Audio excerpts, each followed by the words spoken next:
Hi guys, we are Alco and Miriam Stoel and we live in Scotland. We moved here 2 years ago from the Netherlands and we've been on an amazing journey with God for the last 2.5 years. But things are changing at the moment, and with this little video we'd like to inform you about our plans for moving back to the Netherlands. Yes, I started working for the Message Trust, what was really a dream job for me. When I was 12 years old, I was listening to the Worldwide Message Tribe, an amazing band, and it turned out after 20 years or 30 years it was an amazing organization with lots of bands going into school and evangelizing. And some of you know I run a charity called Afterbeat in the Netherlands, and it's based on the same model where you go into schools with artists, and then at the end of the week you preach the gospel. And out of all these organizations, the Message Trust asked me to work for them, and that was absolutely a dream. So I couldn't refuse that job, and I knew God was calling me to Scotland. And through a friendship in Dunfermline, we ended up in the Vine Church in Dunfermline, and that's where we lived for the last 2.5 years. And after 2 years, I felt like God was asking us to move on. And I had one project booked scheduled in September 2020 last year. It was a big project called the Higher Tour, and we decided to stop after the Message Higher Tour in September 2020 at the Message Trust. But then COVID hit it in, and it changed everything. I just handed in my notice that I would stop in September, and we were talking about that with the Message, and then COVID happened, and there was a whole other conversation we needed to have at home, and it was, do we stay or do we go? And there was a boat going to the Netherlands in a couple of days from that moment, and my job couldn't go on with the Message Trust, so we were like, okay, do we really need to go back, or do we need to stay? So we started praying and find answers for that, because we didn't know at that moment. Our whole world collapsed kind of, and our mission collapsed, and we were like, okay, God, what are you up to, right? At that point, the only thing that we knew, like Alco said, was that God was pointing us in the direction of Dunfermline. We really felt that it wasn't the time yet to go back home, although we have been talking about it, like we wouldn't stay here forever. We knew that it was like a limited time on our stay in Scotland. So we knew the moment was coming that we had to talk about, when are we going to move back? But at that point, we didn't feel it was the time yet. God was still pointing us towards Dunfermline. So at that point, Alco just decided to just work on Dunfermline through Afterbeat Scotland. The mission week stopped, the school mission stopped completely because of COVID. And at that point, Alco was like, I'm just going to get everything in place to get Afterbeat Scotland running and make sure that we're ready once the missions can start again. So I started to work on a charity called Afterbeat Scotland, like Miriam said, and the idea was to continue, especially the missions we did with the Message here in Dunfermline and Fife. We had great missions in Kirkcaldy where we had a small event where all kids decided to follow Jesus, and we had a massive event here in Dunfermline with 400 kids and 120 decided to follow Jesus. And we really wanted to continue those missions with the local partners like Heart and Sound, the Vine Church, Grace Church, Calvary Chapel, and all the others who were working with us. I'm forgetting right now.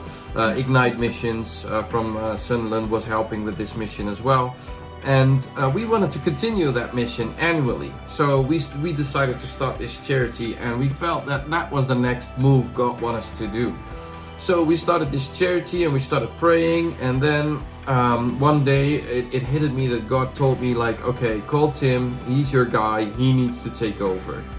And I was like, I need to listen right away. So I called him right away, and I explained what I was feeling, that he needed to take on the Afterbeat charity. And he said, Alco, I think this is an answer from God.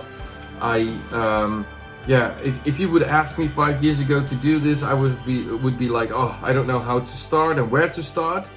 but now I've seen you working, I've seen you doing it. You've been to the Vine, where I am the Vine Conference Center manager. So we host you guys. I've seen it all now, and I think I'm ready to do this. So that was really a confirmation from God. And also Melanie got involved, and yeah, from that moment on, it really started to head off. And she really helped with vision and new strategies and other stuff. And she was also right what we needed. But yeah, from that moment, something started to change. Yeah, and when we realized that Mel and Tim were the team we had been looking for to run Afterbeat Scotland, we also felt that the need for us to stay here, it wasn't there anymore. We were, especially Alco, had been running Afterbeat and the mission weeks and the school missions for the last 2 years. But with Mel and Tim in place right now, Alco can still do the job that he needs to do from another place as well. So that's when we realized, this is the time that God is pointing us to investigate our next step. So we really both felt like, this might be the time actually to make a decision about leaving Scotland. So we started to pray and we started to fast, and we did that for quite a long time. It's been months now, months ago now, that we started to pray and fast about the next step, and especially in the direction of, God, do you want us to move back? Do you want us to stay here? So our main prayer has been like, God, just show us the open doors. Just show us open doors. It might be in Scotland, it might be in the Netherlands, it might be somewhere else. But we just wanted to go where you're leading us. Yes. And that has been our prayer for over the last few months. And we started to notice after a couple of weeks already, when we went into the prayer, that God was showing us open doors in the Netherlands. And the doors here in Scotland were not for the mission, but for us as a family, were closing. Mm-hmm. And that was a huge confirmation. We had more confirmations during the last couple of months. Like I said, it's been a journey for months.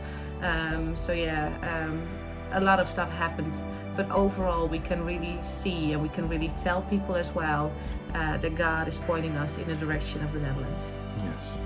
Yeah, and like Miriam said, God really pointed us back to the Netherlands, and especially as a family. So the mission doesn't stop. That's really important. The mission doesn't stop, especially in Dunfermline and 5, actually. And Tim is the right guy to do it, and I did it for years voluntarily, so I know he can do this job as well. And the main thing that's going to be important here to keep the school missions going once a year. In the Netherlands, why are we going back to the Netherlands? Well, God gave us resources to start fundraising for a mission center in the Netherlands. And our dream has been to have our own building, our own headquarters with Afterbeat, and especially when we decided to go on with Afterbeat here in Scotland and the Netherlands, we felt like, it would be good to have a building. And also going back raised a question with me right away, like, why do we need to go back to Veendam, where we don't have a youth center? We have seen over here in Dunfermline that a youth center like Heart and Sound is key for a mission. A youth club like Synergy is key for a mission. It's such a great transition to the church. We have seen kids coming to the church over here in Dunfermline, but through Synergy and through Heart and Sound. Not straight from the mission into the church. Well, there was one exception, I think, but mainly through these youth groups or youth centers. And so it doesn't make sense to go back to Veendam where we don't have a youth center. So God planted the seed in my heart to start dreaming about a youth center. And my cousin Bart, who you have met maybe before in Scotland, had this dream as well. So we started talking about this, and we developed this idea into a mission center where we are going to have a coffee cafe, a youth center, and maybe other stuff going on over there, where people can come and do courses like an advanced course or alpha courses or whatever. But the main thing is going to be a youth center and a coffee center. And we're planning, of course, for school missions worldwide.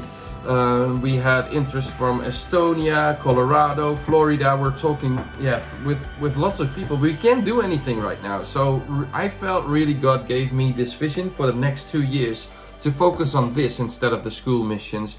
And when it opens up again, we are still in touch with all these people, and we're gonna go for all these school missions. But I don't need to be here in Scotland anymore, because all these missions are worldwide. All the interest is worldwide.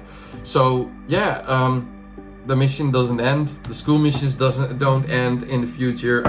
When everything opens up, we're gonna go again. Absolutely. And I think it's amazing to see that God is multiplying the work that he has begun through Afterbeat Netherlands a couple of years ago. Alpo started, I think, about 10-12 years ago in the Netherlands, and at the moment Afterbeat Scotland is in place, and like Alpo said, people are interested in other countries as well, and you can just see that God's work is multiplying and the world needs it right now. So I think it's really good, but it also means that it's really important to keep supporting the work of Afterbeat, even though if we go back to the Netherlands, the mission is still running. Tim and Mel are going to run Scotland, we're going to run the Netherlands, and Alpo will be involved in Scotland as well. But the world at the moment they need it more than ever, and we just want to ask you guys to keep supporting the mission. It can be through supporting in prayers, but we also need financial support. And when we moved over from the Netherlands 2.5 years ago, we raised some support as well from the Netherlands, and it was amazing to see how many Dutch people were willing to invest in Scotland. And to be honest, without their help, without their support, Afterbeat Scotland would have never started, because we couldn't make it here. But because of their support and because of their trust in the mission of God, Afterbeat Scotland is running. And how cool would it be if people in the UK, in Scotland, can invest in the Netherlands as well. Now we're setting up the mission center in Veendam. So I really would like to ask you all if you are able to financially support us, or if you maybe can consider to become a financial supporter, maybe monthly, maybe annually. Even though if it's a couple of pounds, it doesn't matter, but every single pound is for God's kingdom. So and it's needed. It's actually needed, because like I said, the world needs it the most at this time. Yes. So yeah. So I think that's kind of what it is. We really hope that you wanna think about this, to support us, and if you really think about this, just text us, chat to us, and we'll have a coffee with you. Any questions? Yes. Don't hesitate. Just contact us. And like Alpo said, we are absolutely happy to share more about our vision, about the mission, about the plans that we have. That'd be amazing. Yes. Okay. Thank you so much. Thank you all, guys, and may God bless you all. Yes. Amen.